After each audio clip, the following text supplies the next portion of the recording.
take an awl and a hammer, and you're going to follow along this double edge right here.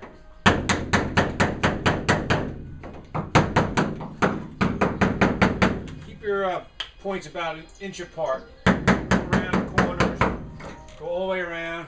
I did this door already, but I'm showing you how it's done. So you're resting the tip of this awl right against this edge right here, and you're tapping. And then you're going to make a series of little dings that you're going to connect with a magic marker on the outside. So maybe you can see the little dings from the inside out, and we're going to take a magic marker, we did already on this door, and connect the dots. I went right across where that horizontal beam was, because the tool I'm going to use, I'm going to cut right through everything. And I'm just going to cut a nice even cut around, and I can actually feel the tip of the tool that I'm using resting against that other lip of metal on the inside as I'm cutting.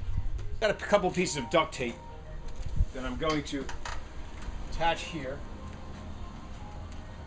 Double it back on itself. The reason I'm doing that is because once I get around the top of this cut, I don't want this metal flopping in the wind. And when I get down and I make my cut at the bottom, it acts as an extra pair of hands, so it doesn't fall down.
And that's that. I got a little burr on there that I'm cleaning up. Otherwise I got a nice smooth cut all around. But you want to clean up the little burrs so that the edge trim you're going to put on is going to go on nice and easy. You'll note that I have some magic marker lines here. That's from holding up the glass in place and making a magic marker line. The reason I did that is when I'm putting the primer and the urethane on later, I know where I have to work with the edge of the glass, because the edge of the glass is right here, because the emblem trims are going to go on.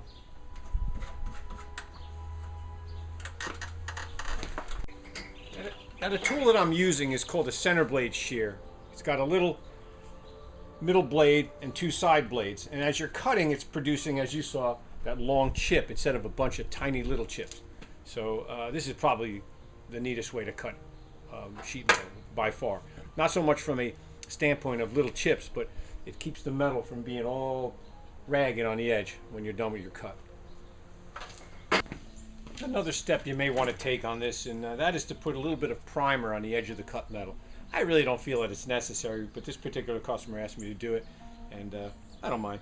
So I got some self-etching primer, and I sprayed it in a cup, and I got a little dauber, and I went around the edge with the self-etching primer. And I did that to both sides. Before I put the edge trim on, you can even do this after you put the edge trim on, but I have a small piece of Scotch-Brite scuffing pad. This is the Scotch-Brite brand that you'd buy at the grocery store or the home center. Don't buy the dollar store stuff because it's kind of crummy. But the Scotch-Brite green pad's about 1/4 of an inch thick. I'm going to take this pad and I'm going to take it to the paint, and I'm just going to degloss a little bit where the urethane primer is going to go. So I'm going to stay, my primer is going to go close to the edge, maybe a 3/4 of an inch in, and I'm just going to take this and I'm just going to degloss it.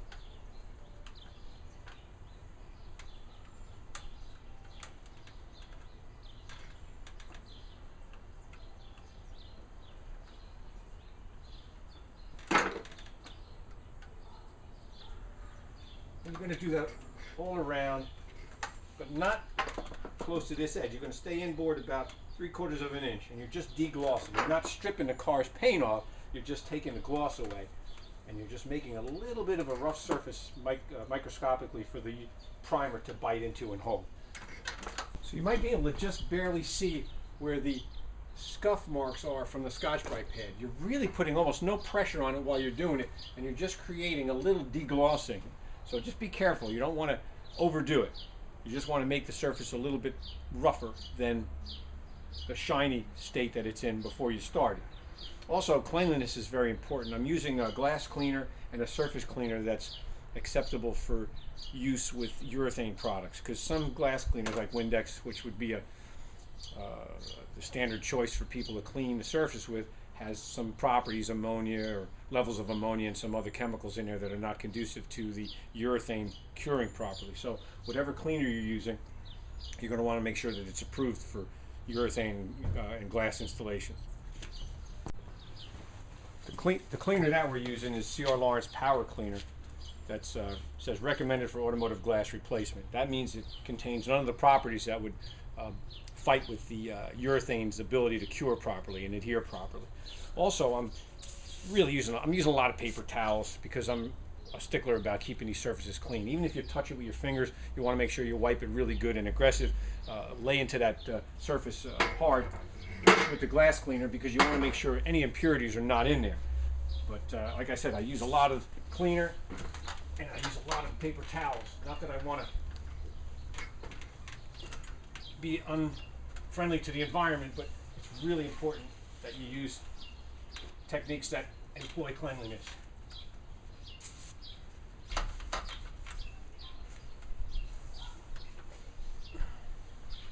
So I'm pressing really hard because I want it clean.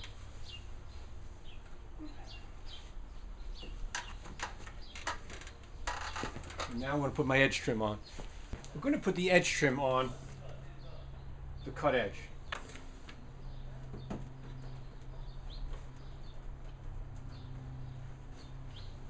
I'm going to get a little rubber mallet and tap it in as I go.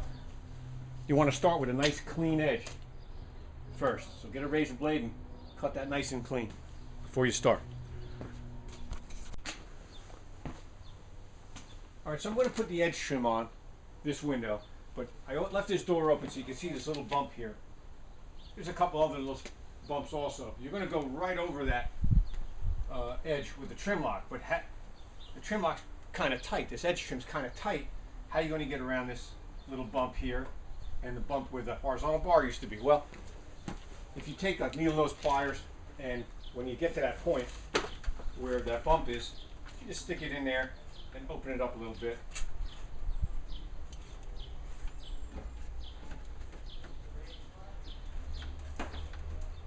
And it goes right around. Sometimes you need to give it a little bit of a gap. So I'm going to be tapping this on with a rubber mallet as I go. So tapping on nice and smooth all around, all around, all around. When you get to this edge, you're going to have it bypassed by about 1/4 of an inch, and you're going to cut it nice and clean, and you're going to shrink it in so it butts against one another. I'll show you how that goes in a couple minutes.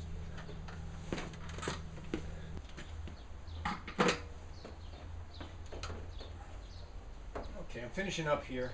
And I'm going to cut this about 1/4 of an inch long, as clean as I can. I got this molding cutter. It's got a utility blade on it. It cuts real nice.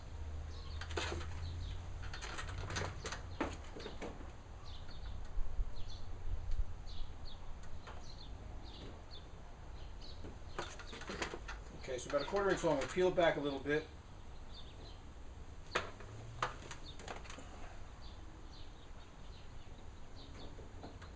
it up against the other one. It's also got a nice clean edge on it. And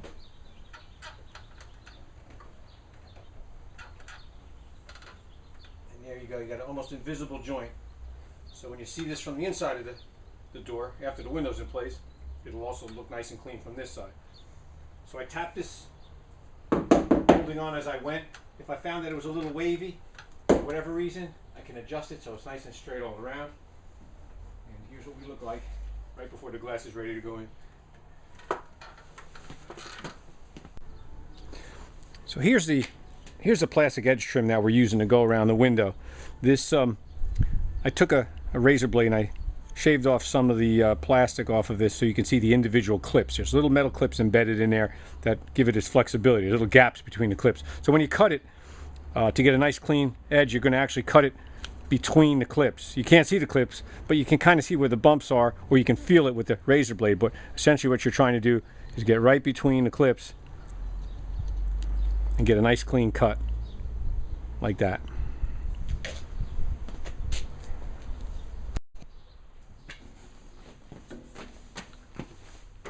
So I'm pre-fitting this window in for a real simple reason. That is to make some grease pencil marks, which I already made. So I'm showing you what I did. I made a grease pencil mark here and here. So once I had this all ready for the urethanes on, I won't want to be searching for, you know, where I am. I want to make sure I can eyeball right where I got to be and put the glass right in. Alright, so I got the bottle of primer. Different urethanes require different primer. This happens to be from a company called Essex. It's called Beta Prime. And it requires that I put the primer on just the body of the car, not the glass. This is called, they call this urethane primerless urethane, which really isn't accurate. There is some primer used, but not on the glass. Anyway, we're gonna pour some of this on the dauber. It's better practice to pour it on carefully than it is to dip it in. Gotta be careful so you don't get all over your shoes. Stuff comes on and never comes off. And we're gonna apply primer. Like that. Right on that deglossed area that we took the Scotch-Brite pad to.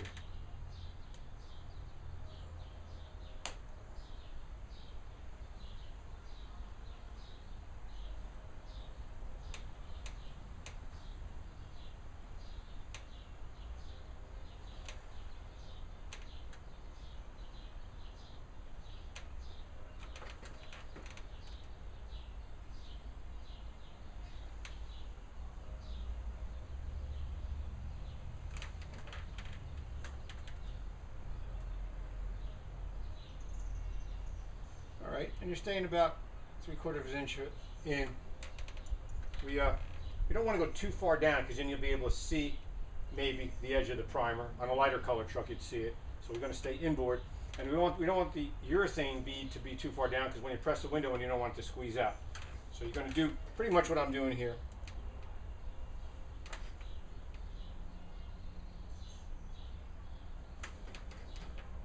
Right on the deglossed area.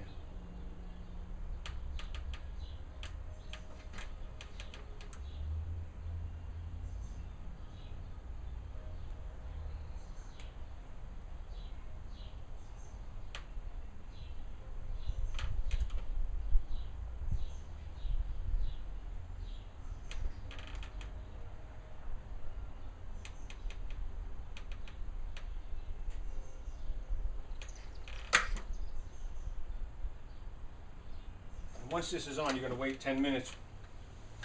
According to the instructions that are provided with the urethane primer, you got to wait 10 minutes before you put the urethane on. If any of this drips down, you're going to want to wipe it off right away. Not the end of the world. A little bit of solvent will wipe it off, but just be careful. Save yourself trouble. I'm just doing this little corner here so when I come with the urethane, I have a nice smooth arc. That's all you need. And we're going to be ready in about 10 minutes, but we got other things to do meantime. Before I just put the primer on, I forgot to mention that I cleaned the surface yet again with the glass cleaner, the proper glass cleaner to be used with urethane. It's probably the 5th time at least that I clean this surface, and I can't overstress the importance of keeping that clean. So right before I did the urethane primer, I just sprayed it and I leaned into it again with the paper towel, nice new paper towel, and I clean that again, probably the 5th, maybe even the 6th time.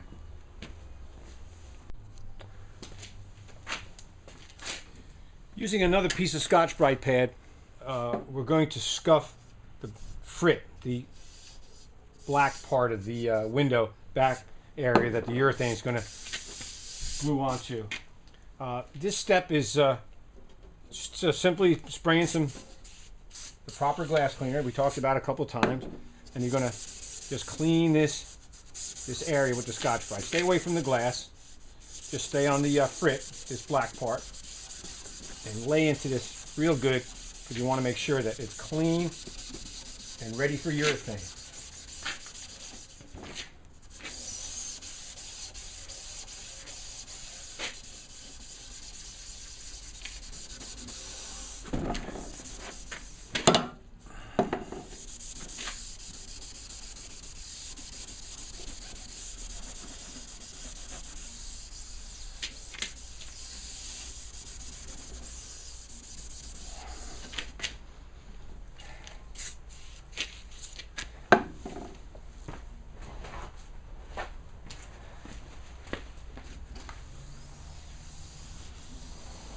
You see a little bit of the black part of that frit coating comes off with the Scotch-Brite scuff. That shows you you got that surface down nice and clean. Now we're waiting 10 minutes for the urethane primer to dry, so this is the time to do this. And once I get this clean, I'm going to take this glass and turn it over so dust doesn't settle on it while I'm waiting for the primer to set up. And I'm going to do the same thing to the other window.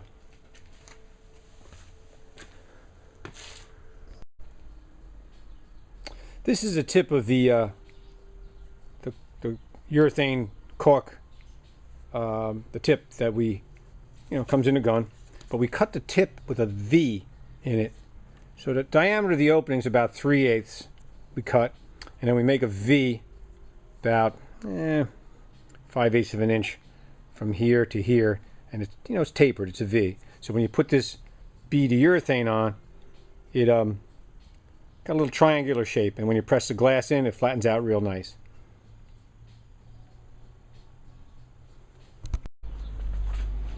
Okay, so now we're going to add the urethane. I'm going to start in this lower corner and work my way around. I'm probably going to run out before this tube is empty. I like to do it in one continuous strip, but if not, there's a certain way to end and start again. But we're going to start in this lower corner here.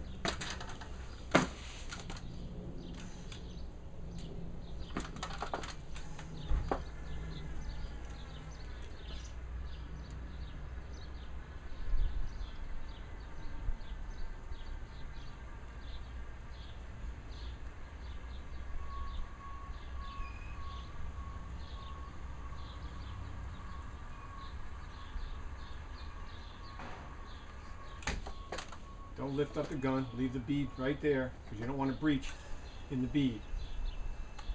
You don't want to break.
Didn't make it, but I'll get another tube and finish it.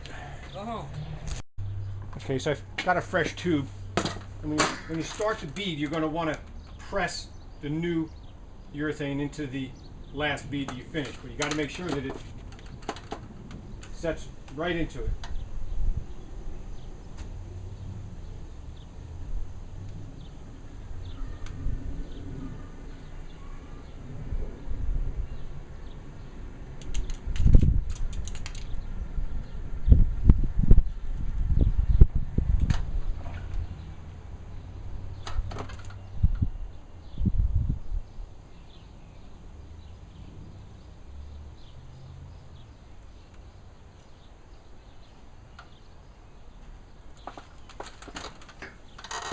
And then when I came up with I started the bead here and I came up next to it like that in case water would run down and go right past where that joint is. And now I'm going to set the window in.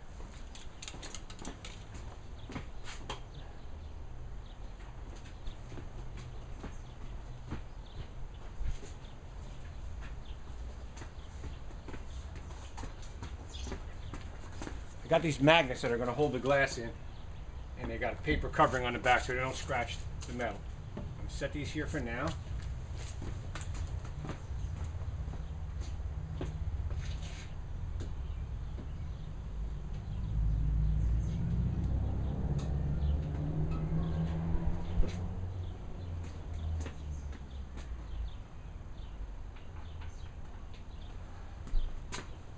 Okay. Alright, so I see where my white grease pencil marks are. And I'm going to set that window in.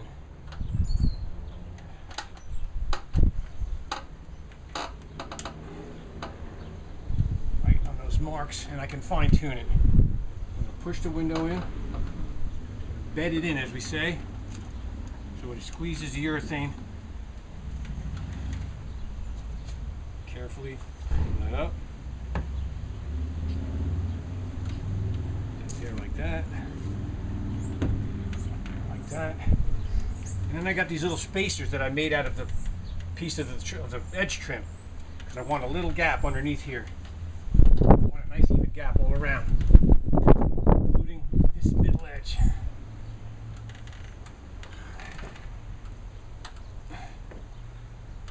Okay.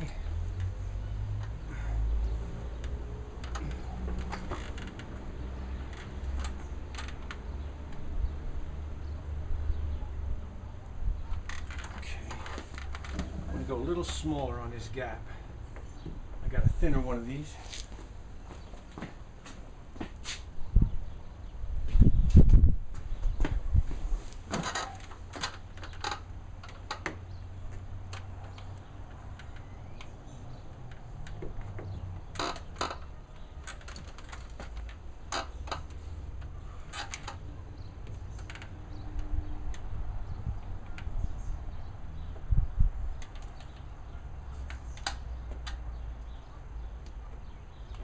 Putting this so that gravity doesn't pull this down as the urethane's cure.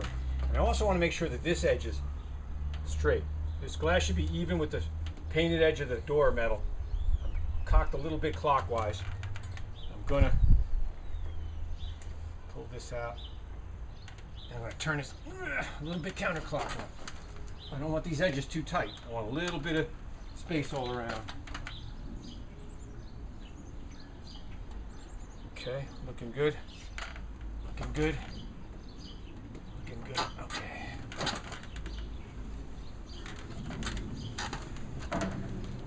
So there's a happy medium of where this glass is going to sit.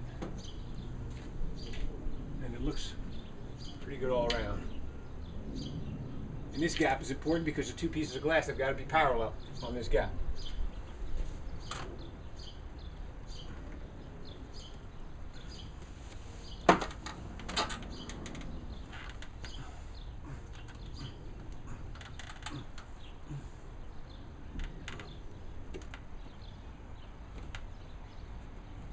Okay, takes care of glass number one.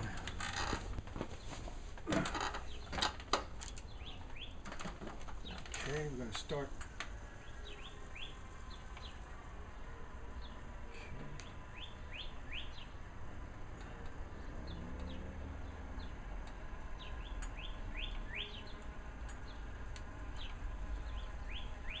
You want a one continuous bead with no breaks. If there's a break in the bead, that means water could get in. And you know we don't want that.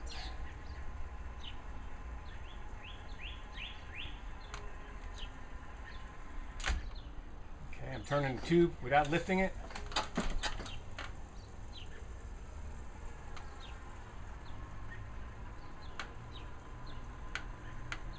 Okay, I'm keeping the top bead close to the edge trim.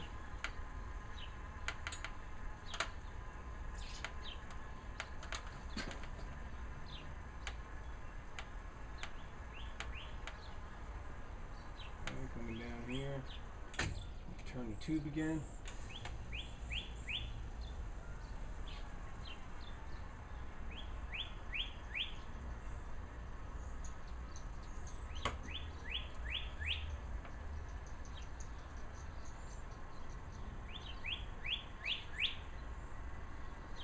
Takes about one tube to do one rear window.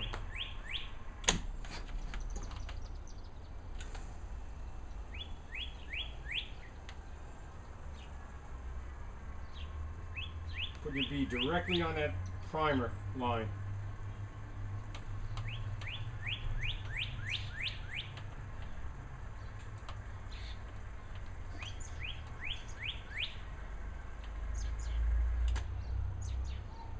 All right. Get those ends to butt together nice.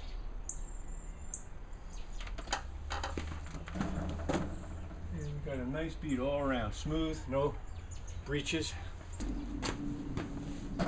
Go, you got your white marks up there, and there. White marks, so bed that in.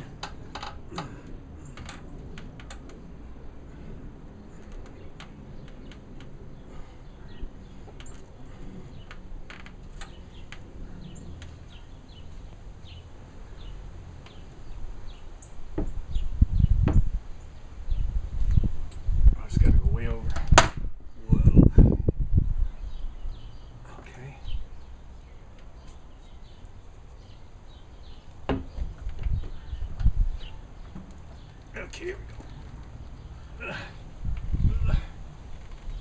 We want this gap parallel, and we want the windows to be level.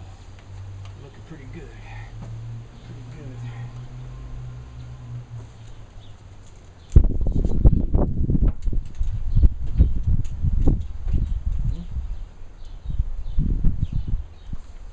You could use duct tape to hold the windows in place while they cure too.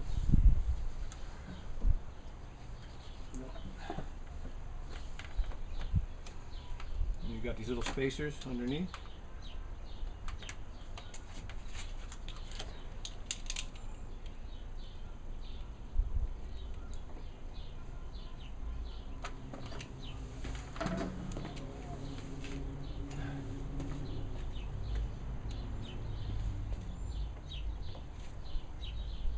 Okay. Sometimes you got to make your spacers on the fly, like I'm doing now. Make sure there's no metal against paint. Everything's got to be with the thought that you don't want to scratch the truck or harm the truck. Okay.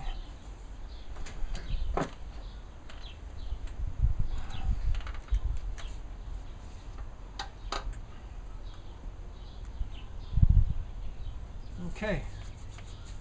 Looking good. I'm looking at my reflection across this seam, and it flows from one piece of glass to the other. That's how you know you got everything nice and level. Yep. Okay. So in about 4 hours, we can remove these magnets, and the glass will be essentially installed and weatherproof. And then we're going to deal with these trims, which we'll show you a little later.